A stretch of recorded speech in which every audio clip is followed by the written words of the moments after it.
za mu yi tsokaci a laramma kan ɗalibai da aka sace a jihar Kebbi da kuma jihar Niger. Na farko ina jawo hankalin waɗanda suka ɗauki sana'a harkar bandits ɗin nan a matsayin sana'a.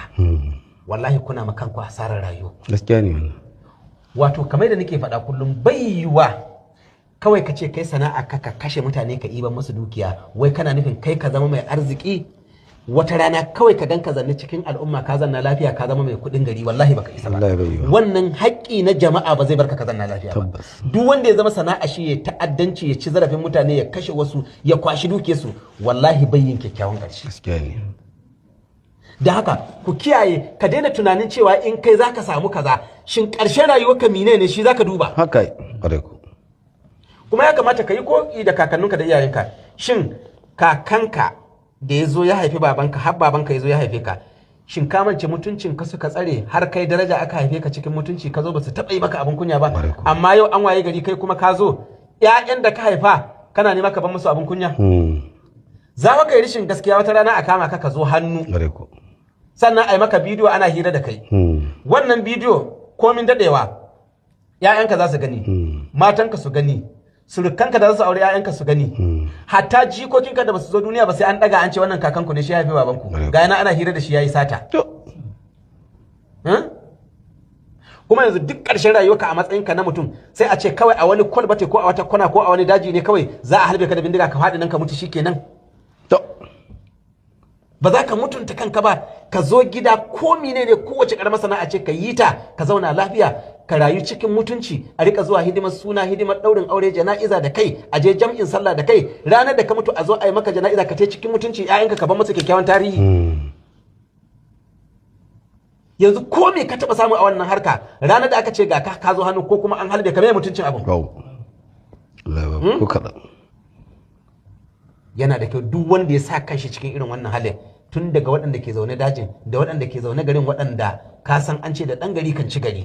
to duk wanda ya san yana cikin irin wannan hudai wallahi ya ji tsoron Allah ya bari kuma Allah bai rufa maka asiri dindindin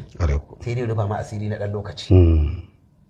zaka iya kawai Allah ya rufa maka asiri kai ta yi ɗan lokaci kana yi ana nan wata rana kawai Allah ya zo ya kama ka yi ma intikami ka gwammace duk abun da ka taba samu duniya ran nan ka gwammace da ba uwarka ba ta haife ka ba wannan gaskiya ne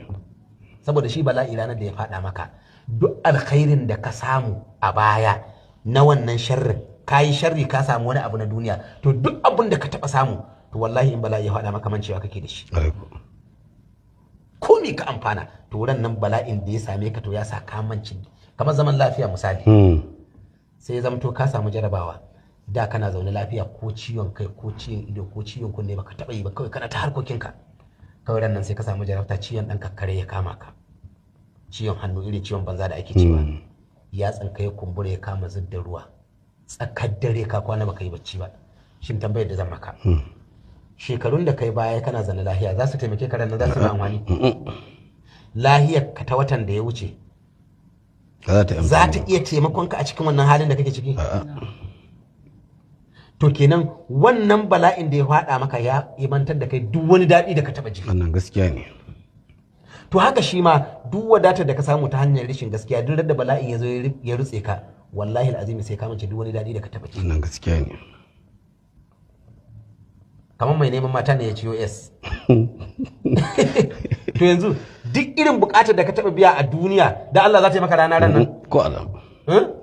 a ce kai ma neman mata ne ran nan kawai kaje ka dauko S to zan tambaye ka duk abubuwan da kai a baya na more rayuwa da kake ganin kayi da sauran matan mutane da ƴaƴan mutane da jawara mutane shin wannan abin zai amfane ka ran nan tunda kaje ka dauko wannan bala'in to don Allah ka rika riyo ƙarshen rayuwa ka daina tuno farko gaskiya ne ka rika tuno ƙarshen rayuwa dan duk mai hankali da za a bashi zabi a ce to kai wane za ka yi shekara 80 duniya amma shekara 40 talauci ne shekara 40 arziki zaɓi wace shekarun kake son talauci wace kake son arziki a ce kuma wannan abun ba canji ka'ida duk wanda ka zaɓa haka zai kasance kuma abun bai canzuwa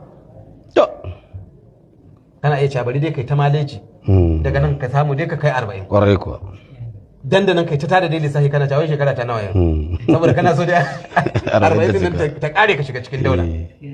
haka ne ko ba haka ba haka yake to amma abin da zaka lura da shi shine shi yanzu kai ma yanzu da kake harkar ta'addanci yanzu dan wannan dan jin daɗin da kai na dan lokaci ka tuna ho wallahi sai ka yi mummunan ƙarshe to me amfanin daɗin da ka ji na wannan lokacin gaskiya ne bai da wata rana babu dan haka mu kiyaye dukkan mutumin da ya san yana cikin wannan hudda ya ji tsoron Allah ya bari in ba haka kuma dole sai asirin shi ya tono fasatazkuruna ma aqulu abinda nake faɗi maku yau da kullum kuma wallahi sai kun tuno shi haka yake muna fata Allah ya shirya mana amin